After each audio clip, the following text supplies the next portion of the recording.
hate loving human interaction. It's weird, and I think I'm autistic enough to where some of the nuance and etiquette is lost to me. I mean, not that autistic, but I think I can understand things enough to rationally talk about the basics of it and hopefully explain it to people that are autistic enough to where they could understand it. The way I look at it is that there are three aspects to any and all relationships: the physical, the mental, and the emotional. First off, we got the physical aspect. This is what someone gets out of a relationship. So first we got the basic level. This is me going to McDonald's, getting some nuggets and a Big Mac meal. The basic level is just getting back what you put in. This is usually just an exchange of ownership of goods. The next level is the intermediate level. This is like one of my friends lending me their car, if I had a friend. Normally you don't just walk up to someone and ask them for a free car without it sounding like a shakedown. The intermediate level is usually getting a certain behavior rewarded, like friendship or doing a good job. The next level is the advanced level. The only examples I can think of range from someone giving up a beneficial career opportunity to literally risking their life for someone else. The advanced level is more of a permanent exchange, and it's usually based in loyalty. Now, the mental aspect is basically talking. So on a basic level, we got people you have to talk to. And when I say have to, I mean your communication with them is based on a limited scope. It's not out of the way. So just like a work friend or a classmate that you only see at work or class, but the extra effort of meeting them somewhere else is not worth it. Talking with them is basically focused on one or two things so you guys got in common, or even just general things like weather. Another name for this would be acquaintances, but I don't know a lot of normal people that use that word. Next, we got the intermediate level. These are your friends. Now, the conversations here are somewhat more extensive, and they're just more variety of topics that both of you like talking about. This is actually combined with actually making time with the other person to hang out. This is kind of a buffer level to the next level. The next level is the advanced level. This basically builds on a previous level by having it where you have references or allusions on top of the things that are talked about. What I mean is like you guys could have like one word or an action that makes the other person react in a special way that's unique. I would classify this as best friends or companions, but personally I would call these people family.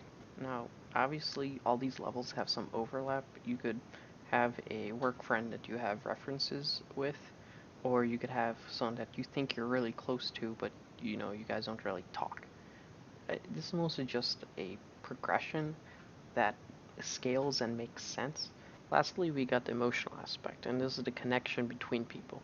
This aspect is weird because people are weird. So the basic level is strangers. I think people are inherently good, and what I mean is that they have like empathy. So if you see a stranger crying, you will feel sad, or you should. That's all it extends to be. Next, we got intermediate level, which are your friends. If you see a friend crying, you'll feel sad and you'll try to help them. Well, hopefully, you'll try to help them a little bit. Next level is advanced level, and this is when you see a friend crying and you'll want to cry. Basically, the more you are connected with someone, the more their emotions should affect yours. The reason why this aspect is weird is that the capacity of empathy is not measurable or constant.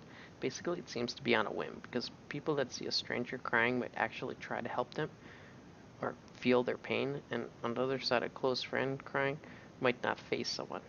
I think why it's on a whim is that, there's other factors involved other than just connection. Like, if someone's a dick to you, you're going to be less empathetic to them, and if someone's really nice to you, you're going to be more empathetic to them.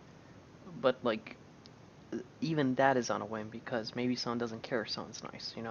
Like, if I hold a door open for someone, they might not hold the door open for me. So to finish things off, I think I should say that all these examples used and levels are mostly just to give like a baseline degree or intensity. Like in specific relationships, these aspects are not really recognized. Like I never remember ever having a conversation with a mailman, or sometimes the aspects are recognized in different ways. Like me and my mom only have conversations about general things. Like we don't have much in common, so it's like I would not know where to put it on a general ranking. But I could just make it its own sub ranking. I don't really know how to actually do it, but I kind of hope that in the future I'll do something about specific relationships, like what makes that relationship work or develop, or how to help make it work or develop. I know I wanted this to put everything in a frame of reference that's easily understood or valuable enough to where people can put their own experiences in and get where I'm coming from, and hopefully put their own experiences in and extend it to their own knowledge. Thank you for watching all the way through. If you have any other ideas or anything you want to personally ask me, feel free to comment below. Other than that, see you next time.